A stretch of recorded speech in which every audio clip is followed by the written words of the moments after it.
Donc, bonjour à toutes et à tous.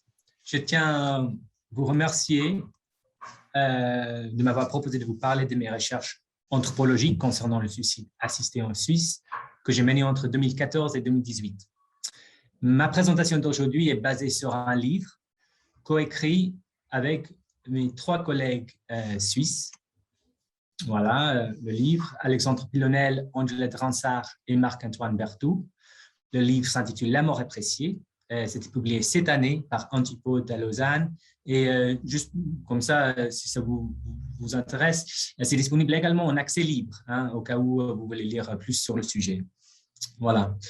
En tant que groupe de recherche, notre défi était de regrouper une pluralité d'expériences et de points de vue sur une série d'assistances au suicide et sur leur déroulement dans le temps. Il convenait pour cela d'aller sur le terrain, dont le périmètre serait défini par l'ensemble des fragments collectés par une équipe de 4 chercheurs, et chacun avec sa propre sensibilité, ce que vous allez voir par la suite. La présence de plusieurs chercheurs observant et parlant avec une multitude de gens dans des contextes et à des moments différents du processus a permis, il nous semble, d'aller au-delà des perceptions selon lesquelles l'assistance au suicide ne dépendrait que du choix de l'individu qui l'accomplit. Au terme de la recherche, chaque membre de notre équipe a été en mesure de suivre au minimum une situation d'assistance au suicide. Et pour chacune de ces situations, l'objectif était de suivre la personne sollicitant une aide à mourir, et ça veut dire entre 1 semaine et plus de 10 mois dans nos cas, et de rencontrer avant, pendant ou après le suicide le maximum de personnes impliquées.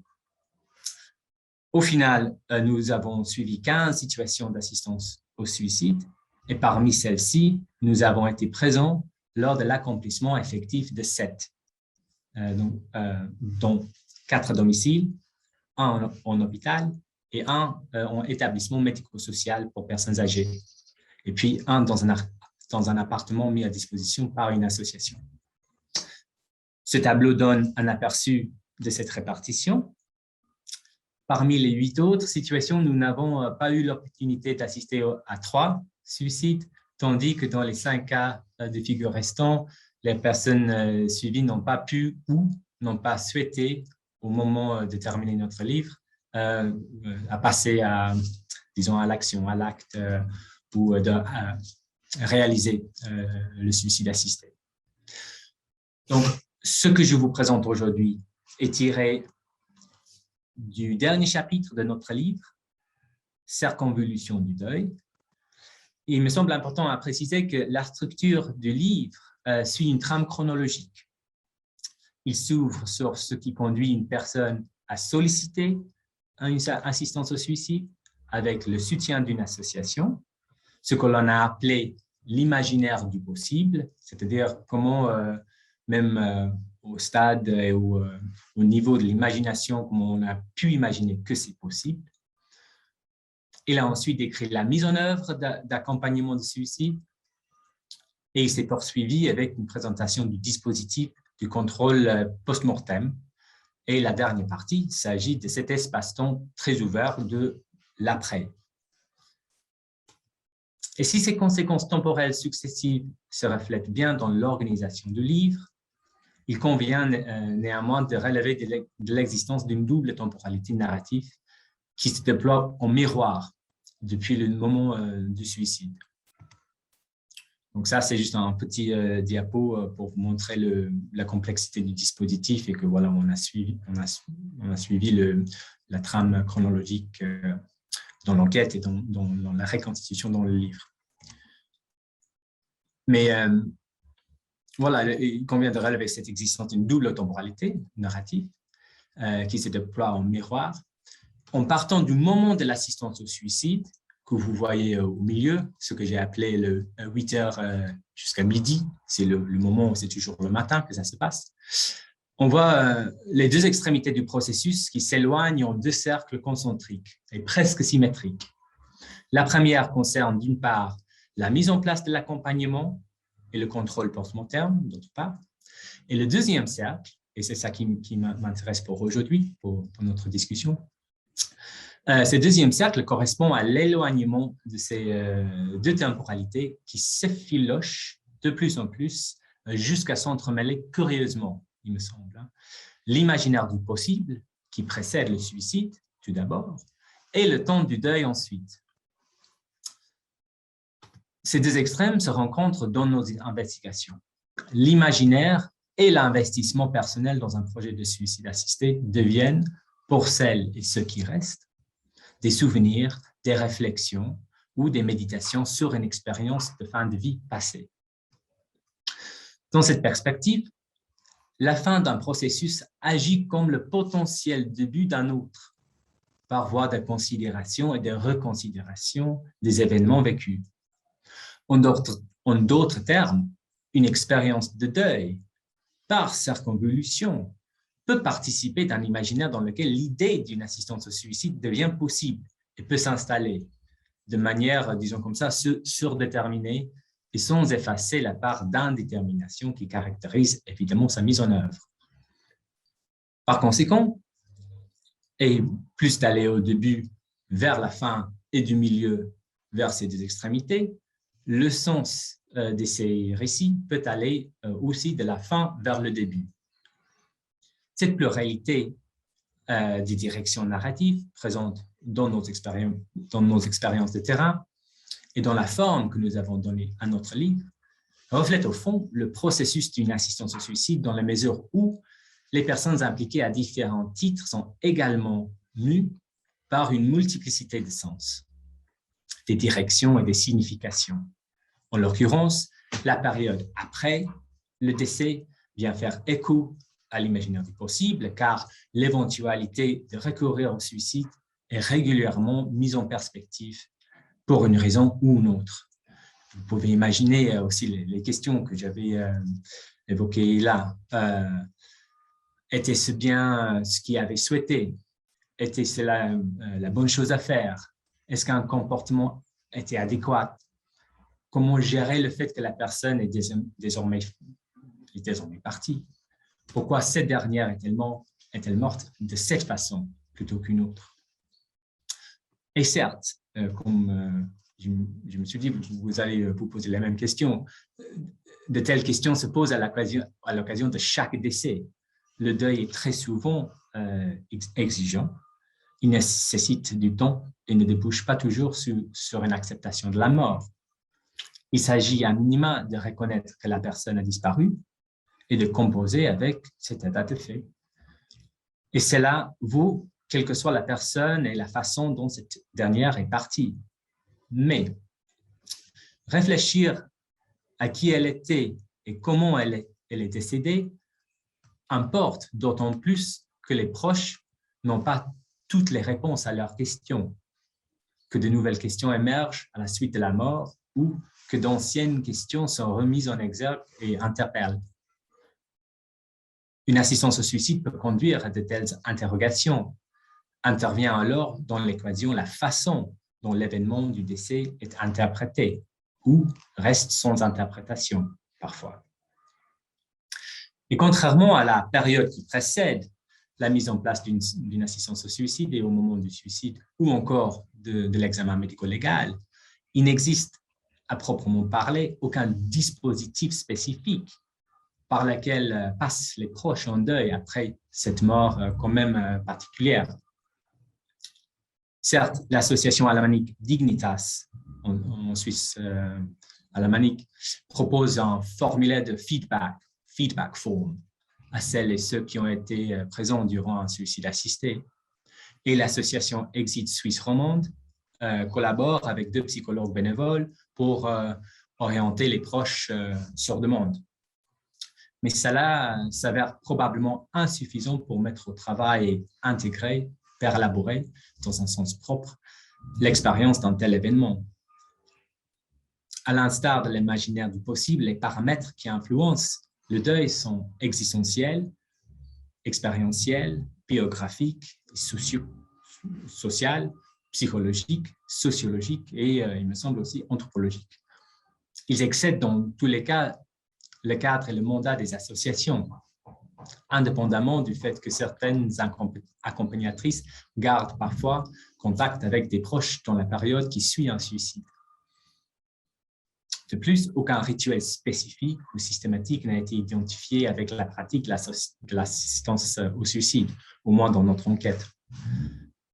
La temporalité indéterminée du deuil repose par conséquent et très schématiquement sur qui est la personne, aussi bien que le contexte et le style de vie dans lequel cette dernière évoluait et évolue avec la mort de l'être cher. Nous n'avons pas eu l'ambition de théoriser ces aspects du deuil, de l'après le suicide, ni de proposer une vraie typologie ou un modèle du deuil.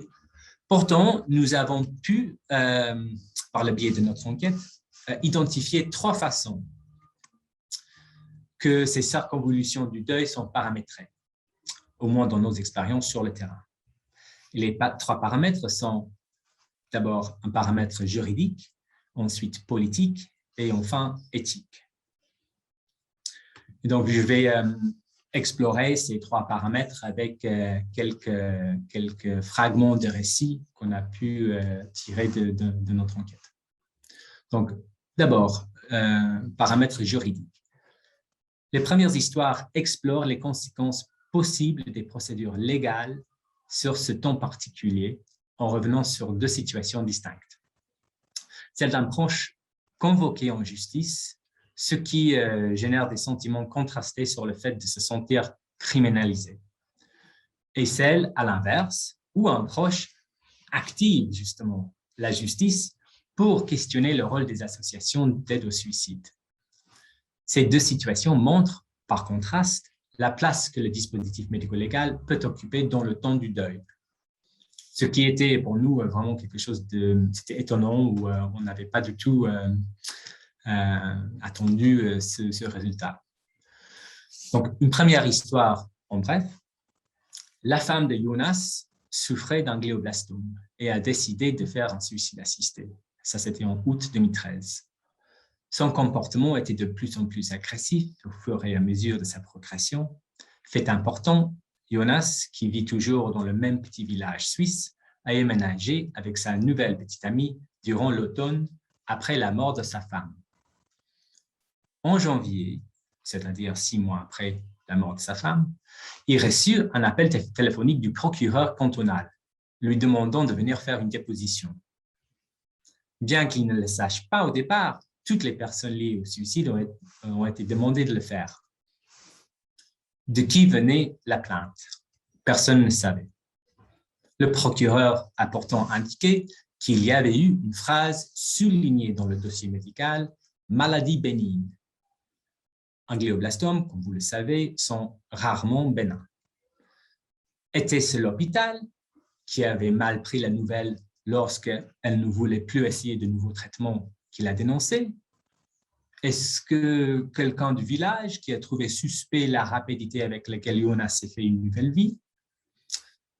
L'histoire de Jonas fait partie de celles rares, à mon expérience, où une facette d'un large éventail d'imaginaires sociaux et de fantasmes, disons comme ça, de suspicion en matière d'assistance au suicide, s'est concrétisée.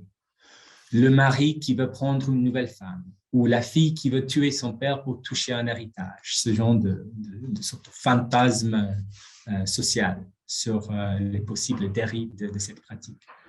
Et cette facette fantasmatique s'est concrétisée dans l'environnement social de Jonas, même si elle n'a aucun ancrage dans la réalité, aussi loin que j'ai pu le documenter.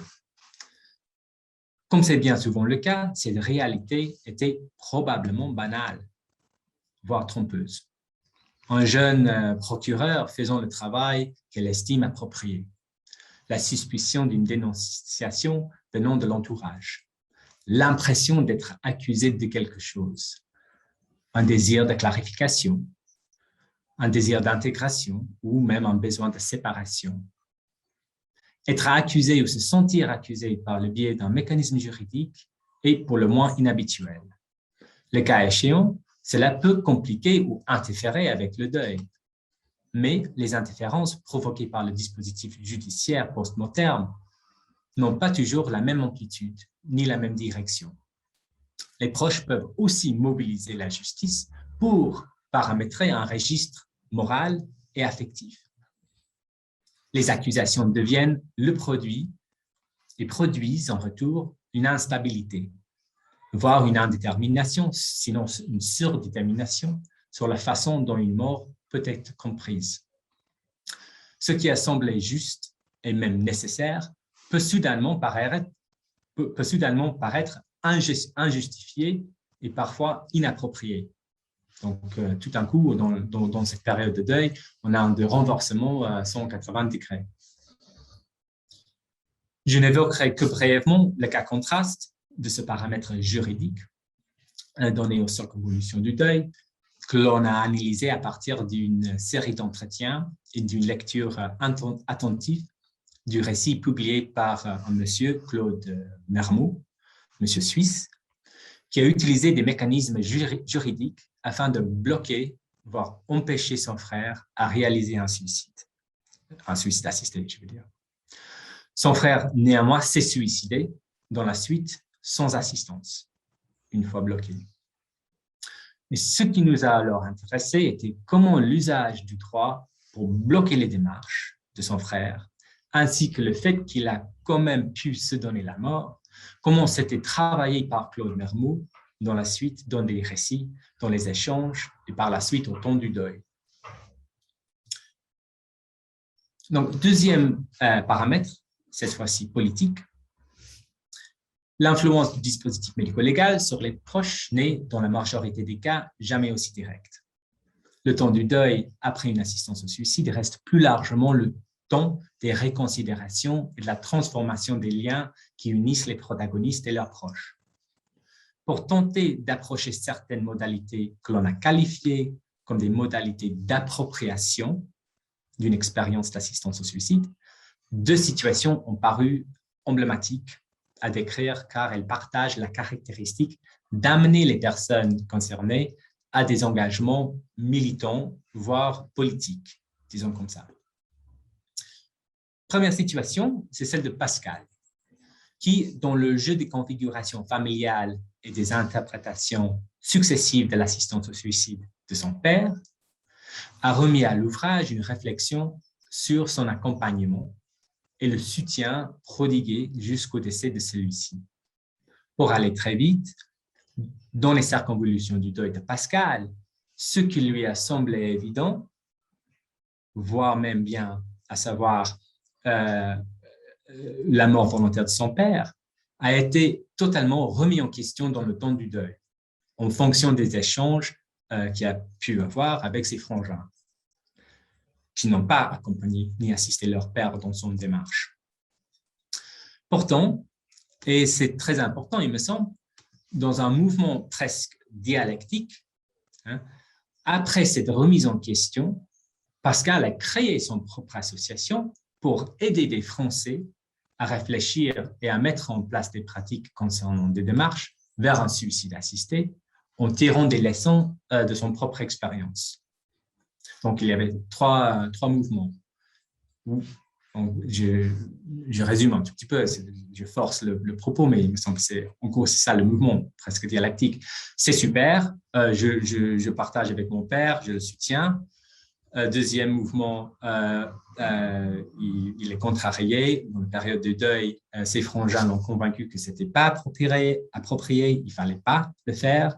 Et moment de synthèse, voilà comment on pourrait essayer de faire mieux. C'est quelque chose de légitime, mais voilà, il faudrait être mieux encadré, mieux soutenu. Il faudrait une démarche justement plus cadrée, voire même plus politique et plus associative. Deuxième exemple d'une politisation de ce moment de deuil concerne celle de Natacha concernant son mari Michel, qui n'a pas pu partir de la France pour bénéficier d'un suicide assisté en Suisse et finalement était forcé, entre guillemets, de mourir à la maison, en l'occurrence dans des circonstances très difficiles. Pour résumer, il n'arrivait plus à respirer et elle a dû suivre le promis qu'elle lui a fait de le laisser partir. Le deuil s'est traduit chez elle en partie en une série d'interpellations et d'actions militantes pour essayer de rendre possible un type de mort que son mari aurait aimé connaître. Et cette femme, en effet, elle a pu maintenir un plaidoyer auprès des hommes politiques, des femmes politiques en France pour essayer, au moins au moment sous le gouvernement de Hollande, de militer, de mettre un peu de pression sur les instances gouvernementales. Ce qui n'a pas arrivé à son but, mais voilà, c'est traduit, ce moment de deuil s'est traduit dans un vrai engagement et un vrai mouvement politique. Alors, le dernier paramètre des circonvolutions de deuil est éthique. Et j'aurai le temps de présenter un peu plus en détail un seul cas, un cas dans lequel les paramètres éthiques, des questions qui subsistent après la mort assistée de quelqu'un, me concernent directement en tant que chercheur et, disons comme ça, en tant qu'être humain. Donc là, je partage le fait que oui, je suis chercheur, mais aussi ce moment du deuil de l'après, le moment après la mort, m'interroge et m'interroger après la mort de cette personne et m'interroge toujours. J'avais rencontré un jeune homme français, Florian, en mai 2016. Il souffrait depuis son enfance avec des complications neurologiques liées à un diagnostic de spina bifida. Depuis 2013, les symptômes se sont beaucoup aggravés et il souhaitait partir en Suisse. Après une première prise de contact avec une association suisse, la directrice a décidé, à cause de 2 raisons, de le faire attendre. D'une part, à cause de son jeune âge, il est né comme moi en 83, donc il avait 30 ans au moment de sa demande. Elle voulait lui donner un peu plus de temps pour voir l'évolution de ses souffrances. Puis, deuxième chose, la directrice était très, très soucieuse du fait que sa mère, soit elle n'était pas au courant, soit elle avait des réserves graves sur la démarche de son fils. Mon rapport avec Florian, une fois on s'est rencontrés, est vite devenu plus que compliqué. Quelqu'un de très charmant, intelligent. Il a été éducateur spécialisé pour des enfants autistes. Il était aussi quelqu'un qui ne respectait guère des limites. Ses coups de fil devenaient presque de harcèlement, signe pour moi, comme pour d'autres, de son isolation et de sa détresse. Pour moi, en tant qu'anthropologue, en tant que chercheur, le but était de le suivre jusqu'à la fin mot de son histoire, éventuellement un suicide assisté en Suisse. Il était d'accord, voire même plus que d'accord, parce que si je le suivais jusqu'en Suisse, je pourrais lui résoudre un de ses gros problèmes, faisant office du proche qui devrait lui accompagner. Et c'est obligatoire selon cette association. Ils veulent que la personne concernée arrive avec quelqu'un de proche. Mais je ne voulais pas accepter cette place seule et sans avoir parlé avec sa mère. Je voulais qu'un ami ou qu'un membre de la famille nous accompagne. C'était disons comme ça, une limite pour moi. Pour pouvoir s'engager dans cette démarche, il fallait, pour moi en tout cas, qu'il y ait un membre de la famille ou un ami et aussi que je puisse parler avec sa mère. 3 problèmes se présentaient. Sa mère a été diagnostiquée avec un cancer du pancréas avancé. Il n'avait personne d'autre dans sa vie et il a refusé que je rencontre sa mère. Et c'était pendant ce temps que Florian a pris contact, a cherché à contacter une journaliste, Françoise, qui faisait un film sur le suicide assisté. À mon sens, c'était d'une part pour satisfaire une demande au niveau de son ego, mais aussi, et ça montre aussi son intelligence, c'était une manière pour lui d'assurer la réalisation du suicide assisté, malgré les hésitations de tout et chacun concernant son isolation sociale et le rapport, disons comme ça, ambigu concernant sa mère. Alors, qu'est-ce que s'est passé? Une fois qu'il a refusé que je puisse rencontrer sa mère, je lui ai dit que je ne pouvais pas le suivre jusqu'en Suisse. Je lui ai expliqué que je ne voyais pas sur quelle base on pourrait continuer nos échanges. Pourtant, je gardais le contact avec l'association et avec la journaliste qui avançait avec son projet de film. Je voulais continuer de suivre son histoire, mais pas du premier rang, disons comme ça. L'équipe documentaire est devenue la cible d'attention de Florian à partir de septembre 2016. À la fin du mois, Florian avait demandé à l'association une date pour un suicide assisté. Cette fois-ci pour la mi-novembre. Sa mère, semble-t-il, se dirigeait vers le pire. Elle avait subi plusieurs alertes cardiaques à la mi-septembre. Elle a été hospitalisée et, fait curieux, lui aussi a été hospitalisé au même moment. L'association n'a pas accepté à sa demande à ce moment-là. Concernant l'hospitalisation de sa mère, selon Florian, c'était la faute des médecins si les choses avaient empiré, car ils avaient donné un antibiotique contre-indiqué comme anticoagulant. La directrice de l'association avait l'impression que si elle devait mourir, Florian souhaiterait partir rapidement par la suite. En effet, moi, j'avais l'impression que Florian, sa mère et la directrice de l'association géraient le timing de la date pour le suicide assisté de Florian en fonction de la mort éventuelle de sa mère. C'est seulement quand elle mourrait qu'il serait capable et qu'on l'en laissera partir. Mais Florian n'a jamais pu le dire ainsi. Il ne pouvait pas dire qu'il était en train d'attendre, c'est-à-dire aussi de souhaiter la mort de sa mère pour enfin pouvoir mettre une fin à ses souffrances. Et en même temps, il disait souvent que pour lui, la date butoir était le 1er mai 2017, le jour de son 34e anniversaire. À cette date, il serait en tout cas mort. Durant les fêtes de fin d'année, les demandes de Florian sont devenues plus pressantes auprès de l'association et auprès de l'équipe documentaire. Il a convaincu l'association de lui donner une date, ça serait fin février. Cela a ouvert une fenêtre d'opportunité pour Françoise, la documentariste, qui a souhaité filmer et réaliser une interview chez lui vers mi-janvier. L'équipe documentaire lui a rendu visite à domicile et après quelques heures, Françoise a demandé, comme convenu, je souligne, si elle pouvait s'entretenir avec sa mère. Florian a inventé une excuse, disant « Ah oui, elle est partie à une séance de rééducation physique. » Rééducation physique pour quelqu'un à un stade terminal d'un cancer du pancréas. Françoise ne l'a pas cru et lui a demandé de lui dire la vérité en menaçant d'appeler l'association. Florian avoue à ce moment-là que sa mère est décédée déjà en novembre. À la suite d'un curieux concours de circonstances autour de son hospitalisation et de la sienne, il a déclaré de l'avoir découvert, c'est-à-dire de l'avoir découvert la mort de sa mère, que le 5 janvier. Est-ce vrai? Je pense important qu'il a déclaré avoir découvert sa mort seulement après avoir fait sa demande à l'association.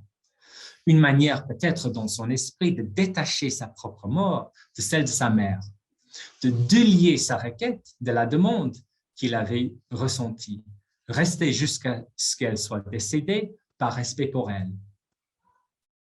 Et moi, ai-je fait le bon choix en refusant de l'accompagner? Et l'ai-je fait pour les bonnes raisons? En me posant cette question, je suis forcé de la poser à celles et à ceux qui ont participé à l'assistance au suicide. À travers cette simple question, j'essaie de comprendre les dynamiques changeantes du soutien et de sa qualité, aussi bien que son absence, constatée dans le déroulement de la demande et finalement la réalisation du suicide assisté de Florian. Vu l'étrange façon dont les événements se sont enchaînés entre septembre, moment où j'ai pris mes distances, et février, la date de sa mort, je me demandais si j'avais raison ou tort de le laisser tomber. Et donc aussi de demander si c'était correct ou pas de la part de ceux qui l'ont aidé. Mais peut-être ce n'est pas la bonne question, même si c'est une question qui reste des années plus tard. La directrice de l'association et Françoise, la journaliste, dans leur configuration, avaient accepté d'investir des actes visant à aider Florian à défaire le nœud dans lequel il se trouvait pris. Ce sont ces personnes qui ont répondu à la demande de Florian comme il l'avait souhaité. N'avait-il vraiment pas su durant presque 2 mois que sa mère, la seule personne qui lui était vraiment chère, était décédée? Ce déni faisait-il partie du nœud que cette configuration était appelée à défaire ou à rompre? Avait-il gardé sa mère vivante dans son esprit pour préserver ce lien et son ambivalence? De faire ce nœud et le laisser partir, était-ce la bonne chose à faire? Ce sont peut-être là encore des questions impossibles à répondre et donc ce sont des questions aussi réelles. En restant au niveau de la description, il ressort simplement que Florian a été capable de créer un espace avec le nombre minimal de personnes dont il avait besoin pour combler ses attentes. Des personnes qui lui ont donné les moyens d'agir, qui l'ont regardé sans chercher à le décoder, et des personnes pour lui donner une certaine contenance. Et enfin, il a eu ce qu'il voulait. Merci beaucoup pour votre écoute et au plaisir de discuter avec vous.